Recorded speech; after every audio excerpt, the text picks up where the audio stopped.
Welcome to my views and news. Thursday's first video. Firstly, Kenyan President William Ruto has arrived in Ethiopia. Just a few minutes ago, he landed in Addis Ababa, welcomed by PM Abiy. The visit is about launching a ceremony of Safaricom and about bilateral relations too. Secondly, some news sources in Somalia are claiming that Al-Shabaab spokesperson has been killed in fighting on a Sunday. Thirdly, Jawar today spoke about upcoming talks between Tigray regional government and Ethiopian federal government in South Africa. A short message he shared. What did he say? And lastly, Amhara Association of America, which is an Amhara diaspora group, released a statement a few hours ago about talks as well. And Dasalin Chene, Member of Parliament from Gajam, shared this statement of AAA. Amhara Association of America. The statement is about expected talks between Tigray regional government and Ethiopian federal government due to be held this weekend in South Africa. Firstly, was William Ruto, a newly elected Kenyan president, has arrived in Ethiopia. He was welcomed by PM Abiy on Addis Ababa airport, Bole airport of Addis Ababa, where he was welcomed by PM Abiy. PM Abiy himself welcomed him at the airport. And this is William Ruto's first official trip abroad in Africa. That just shows the nature of relations expected between Ethiopia and Kenya in coming days. Ruto-Abiy relations will become stronger, it seems, because Ruto in his talks in recent days backed PM Abiy. In an interview with Al Jazeera, he said that PM Abiy's role was crucial for peace and stability in the Horn of Africa. And he spoke about Tigray conflict too a few days ago when he said that he was in touch with the PM Abiy of Ethiopia, Secretary Blinken of US, Cyril Ramaphosa, South African President. So this visit is mainly about Safaricom's service launching ceremony. Safaricom is Kenya-based telecom company which bought shares in Ethio Telecom. Now the company is launching its services in Addis Ababa today, and today it is its official launching day. That is why William Ruto is here. But the visit will focus on bilateral issues too. And bilateral issues include Tigray conflict, because it has bilateral implications too if this conflict goes on. PM Abiy so far in this third round of fighting is not under diplomatic pressure from the Horn of Africa, from EU, from US. Unlike he was in the first and second phases of this conflict. In the first and second phase of this conflict, EU and US were threatening to impose sanctions on Ethiopian government. Some African countries were trying to put a little pressure on PM Abiy's government. But this time, it seems that African countries, EU, US, no one is putting real pressure upon PM Abiy's government, because PM Abiy's government perhaps is showing some flexibility in terms of its readiness to start talks with Tigray regional government, though the government has not shown any flexibility regarding resumption of basic services in Tigray. But PM Abiy's government is more flexible this time if you compare its stance in this third round of fighting and the first and second rounds of fighting.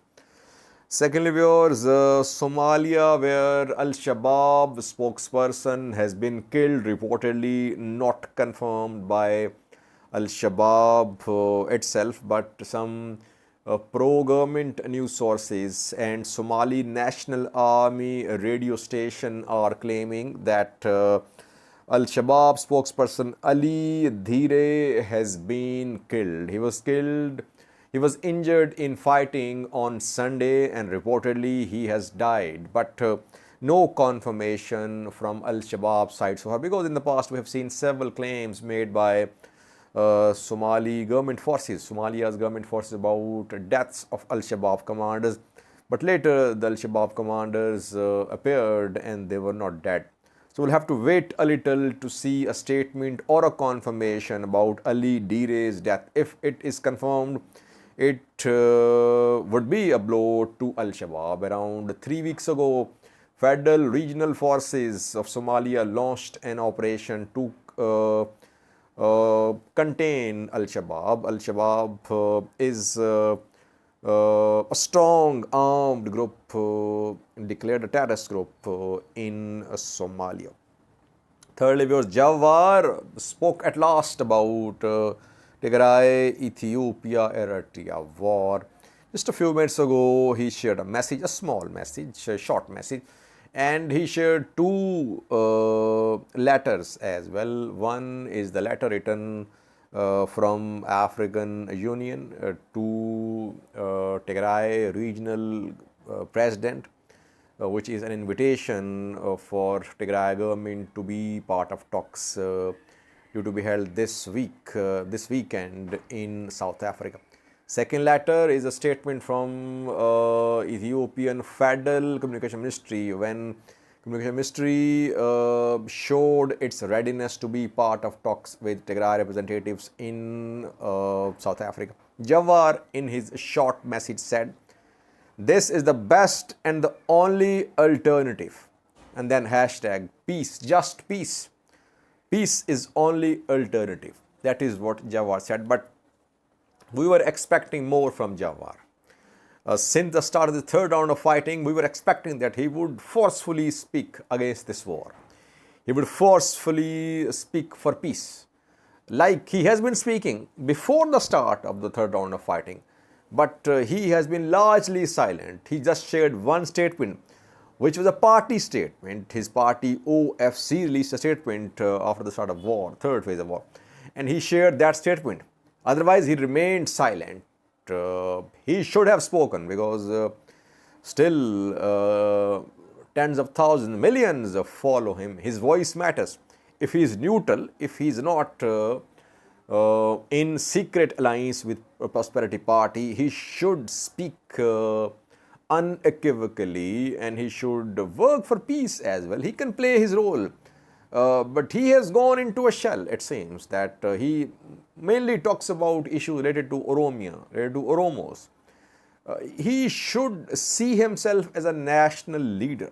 He had the potential to be a national leader, but he is restricting himself to only Oromo issues, issues related to Oromia. We saw what happened when he visited Europe, Canada, America, that all his programs were mainly attended by Oromos. No Ethiopian flag, no talk of Ethiopia, just Oromo. So he should try to be a national leader. Ethiopia needs national leaders, whether they are from Oromia, Amhara or Tigray. There should be national leader who have following from all regions of Ethiopia. Some of his critics say that Jawar was briefed before the start of third round of fighting in August.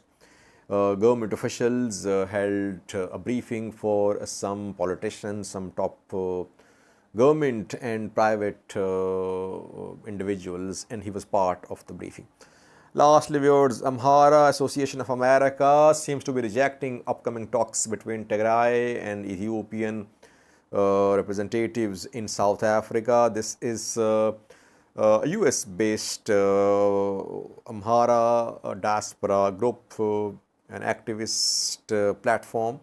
And this platform has been saying that genocide of Amharas is being committed, that both Tigray People Liberation Front and Oromo Prosperity Party are involved in this genocide. And some MPs in the Amhara region, they are in touch. They back the positions taken by AAA. Dasalin Chennai is one of those. He is a member of parliament from Gujam, and he stays in touch with AAA. He promotes AA's tweet statements. What did AA say? AAA said that Amharas will not accept the outcome of the talks, outcome of the peace process if they are kept out of this peace process. Amharas are represented in the peace process. A 7-member committee, committee of negotiators formed by Ethiopian federal government, does have people from the Amhara region. Damake Mekonnen, who is leading the committee, is from Amhara region. He is an Amhara, I think. So, but these groups want other Amhara individuals, Amhara main figures to be part of this peace process. It means there are divisions, splits in the Amhara region. Some are pro-Ethiopian government Amhara factions, and some are anti-regional government factions which have no representation in these talks.